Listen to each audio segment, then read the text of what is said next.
Hai, Assalamualaikum warahmatullahi wabarakatuh. Ketemu lagi dengan saya Iman di channel saya Iman Syamil. Ini saya sama ponakan saya nih. Panggilannya Aida. Beliau ini sarjana kesehatan masyarakat prodinya ya K3. K3 nanti dijelasin deh. Ya. Jadi oh iya, ini sarjananya 3,5 tahun loh, keren loh. Semangat, semangat. Ini mumpung saya ketemu gitu kan, saya tuh mau nanya sebenarnya. Kan saya pasien banyak ya, pasien saya tuh banyak yang kasusnya nyeri, nyeri leher, nyeri pinggang, nyeri bahu, lutut, macam-macam. Mumpung nih ada alumni K3 gitu, saya mau nanya, ada nggak sih hubungan antara nyeri yang tadi tuh leher, pinggang, apalah gitu dengan keilmuan K3? Ya, tolong dijelasin ya, siapa tuh bermanfaat buat tour saya nih. Oke? Halo guys, sebelumnya salam dulu kali ya Om ya. Boleh. Assalamualaikum warahmatullahi wabarakatuh. Waalaikumsalam warahmatullahi wabarakatuh. Jadi perkenalkan guys, di sini kita ngobrol nyantai aja kali ya Om ya. Berhubung kan ngobrolnya sama anak muda, jadi harus nyantai gitu. Nggak boleh zaman dulu. Lanjut, lanjut. Jadi Kenalan guys, dulu dong. iya perkenalkan nama aku Maulida Haliza Rahmatia, tapi biasa dipanggilnya Aida. Mungkin kalau mau follow IG-nya ada Maulida KHLZ, nge-follow Om Imam juga di Oh, IG. siap. Sebelumnya aku adalah lulusan kesehatan masyarakat khususnya di kesehatan keselamatan kerja. Sebelumnya kan tadi Om nanya ya, ada nggak Iya, sih relevansi antara antara nyeri macam-macam itu dengan keilmuan K3. iya, kalau dalam sudut pandang K3 itu ada namanya ilmu ergonomi. Jadi ilmu ergonomi itu memang sangat relevansi sama fisioterapi juga sih Om. Khususnya bagian persendian dan nyeri-nyeri itu K3 juga mempelajarinya, disebut ilmu ergonomi. Ergonomi itu apa sih teman-teman? Jadi ergonomi itu adalah ilmu yang memang mempelajari antara si pekerja, peralatan pekerjaannya, serta lingkungan yang mempengaruhi pekerjaan tersebut. Jadi 3 komponen itu ya? Iya, Kerja, alat, dan alat dan lingkungan. lingkungannya. Oke, terus? Eh, karena misalnya kita ambil contoh aja kali ya biar gampang Boleh. diserap. Contohnya kayak misalnya pekerja administrasi perkantoran atau pekerja kantoran yang memang dia tuh gerakannya statis teman-teman. Kayak misalnya di kantor itu kan kebanyakan duduk, ngadep laptop, megang mouse, duduknya yang statis benar-benar kayak gini dalam kurun waktu tuh panjang berjam-jam. Itu sangat mempengaruhi postur tubuh kita. Makanya sebenarnya jarang banget sih Om orang-orang yang memperhatikan kalau itu tuh sebenarnya dapat menyebabkan cedera. Oh gitu, karena nggak ngeh gitu. Karena nggak nge karena mereka nganggapnya ah ya udah ini mah pegel biasa aja. Padahal itu tuh sebenarnya kalau di apa ya namanya dibiarkan terlalu lama jangka waktu lama itu bisa menyebabkan cedera atau kita biasa sebutnya penyakit akibat kerja. Nah, kalau itu bisa terjadi di karyawan, otomatis kan bisa menyebabkan kerugian juga nih bagi si perusahaan, karena kan nanti si karyawannya mengeluhkan sakit ini, dan akan kerugiannya pun bisa disebabkan dari waktu. Bisa nanti si pekerjanya tuh jadi cuti sakit kan misalnya. Ya. Iya, terus juga dari segi ekonominya otomatis mau nggak mau si perusahaan membiayai kan, memfasilitasi agar si pekerja ini sembuh gitu. Nah, kenapa contoh kecilnya itu? Karena misal dari duduk nih, kita kan duduk berjam-jam depan laptop gitu ya. Sedangkan kursinya nih tidak diperhatikan apakah kursinya itu termasuk yang ergonomis atau enggak, atau kursi yang biasa aja. Kalau yang kursi ergonomis kan di lehernya sini tuh ada resnya ya? Iya, ada resnya, di pinggangnya juga, terus ada buat tangannya juga kan. Beda kalau misalnya kursi kondangan, kan itu beda tuh Om ya. Kursi kondangan ya udah cuman duduk aja, itu bahaya banget teman-teman kalau dipakai buat duduk berjam-jam. Ada ya berarti ya yang Iya, kondangan mungkin ya bisa Om. jadi aja kan karena Iya, nggak tahu ya, karena nggak ngerti ya. atau mungkin misalnya itu perusahaan-perusahaan yang baru merintis mungkin ya, yang kurang memperhatikan mungkin atau belum memperhatikan ke arah situ. Nah, sebenarnya dari hal kecil itu aja tuh bisa menyebabkan penyakit akibat kerja itu. Kan dari pinggangnya yang sakit, terus pundaknya yang karena pegel kali ya Om ya, berjam-jam gitu. Selain itu juga, selain pinggang dan punggung, tangan juga Om nih di bagian sini nih, karena dia sering megang mouse kayak gini kan suka tiba-tiba kaku gitu loh. Itu kali yang bikin pasien saya pada sakit duluan ya. Oh, banyak juga Om. Banyak. Kalau saya sih tugas saya ngebenerin gitu ya. Gitu kan saya kan nggak tahu di kantor kayak gimana ya. Nah, itu. Jadi dan sebenarnya nih teman-teman ya, ilmu ergonomi itu nggak harus diterapkan di perusahaan aja, tapi ke dalam real life kita sehari-hari juga bisa Om. Jangankan sama pekerja, aku pun yang mahasiswa atau Om misalnya sebagai dosen, yang emang kita nih ada sampai waktu yang dimana kita butuh di depan laptop berjam-jam. Intinya kerjaan lama ya?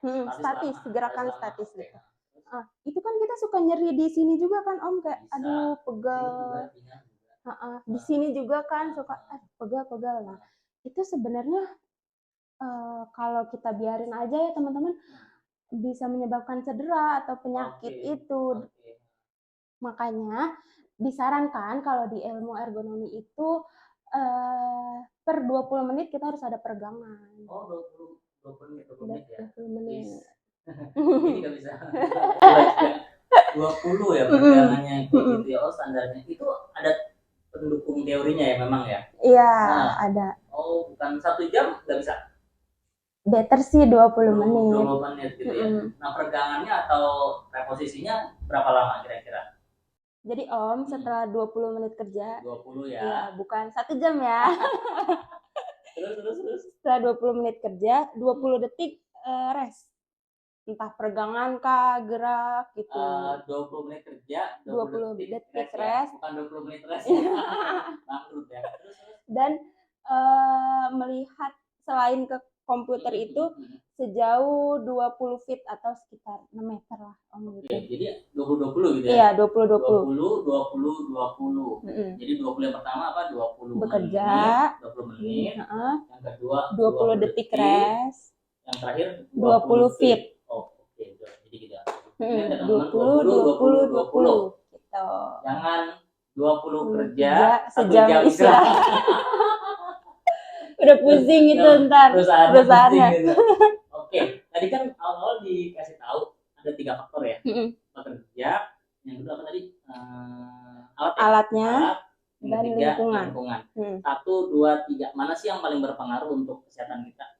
Yang paling berpengaruh ya sebenarnya semuanya memang berpengaruh, cuman yang lebih urgensinya itu kita lihat dari segi pekerjanya atau individunya, perilaku pekerjanya.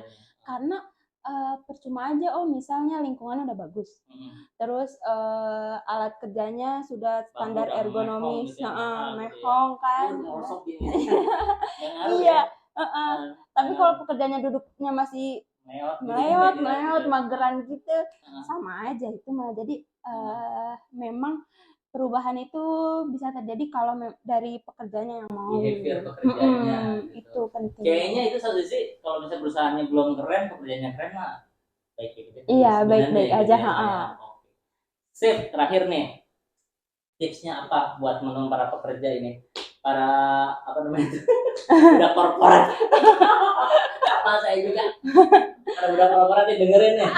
Tips dari R3 nih, ke dalam kerja. Tipsnya mungkin aku mau ngasih beberapa kali ya Om, nggak banyak. Yang pertama itu terapin yang tadi ya teman-teman, 20-20-20 itu penting banget. Walaupun emang kelihatannya ngapain sih 20 detik doang istirahat gitu.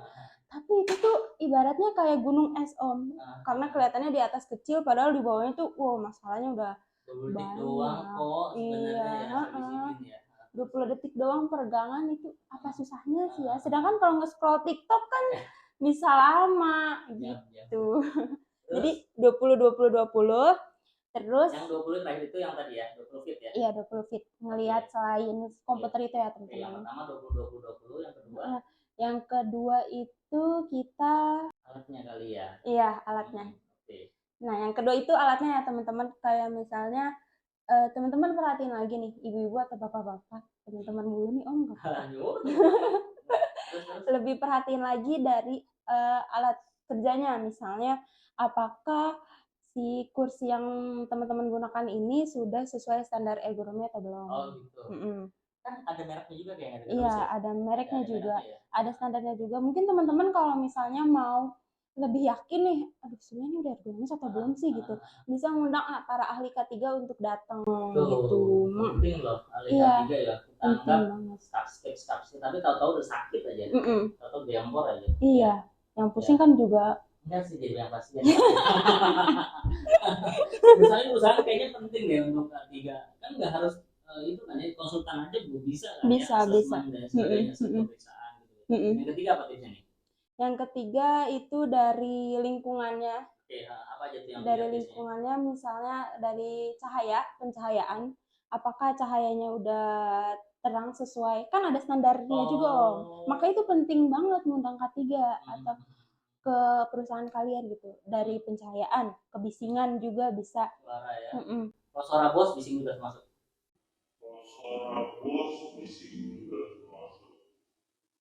Aduh itu mah di luar kendali K3.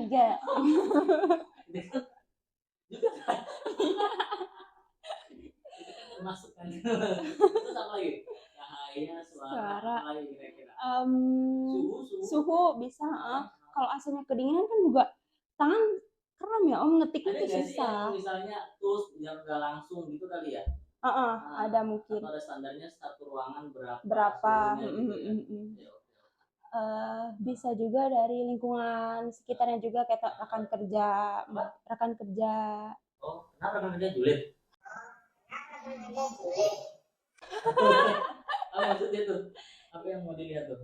Mungkin sebenarnya kalau tentang keergonominya gak terlalu relate ya, cuman lebih ke kenyamanan dia sebagai kerjanya aja, interaksi dan juga psikologi kan juga mempengaruhi kesehatan orang ya Om. Oh iya, lingkungan itu nggak selalu barang-barang ya, orang juga kan butuh lingkungan. Orang pencahayaan di luar kita ya, orang juga termasuk lingkungan kan jadinya ya, teman kerja dan sebagainya. Maksudnya juga bos kali ya, tapi kalau udah nggak kuat keluar aja kali.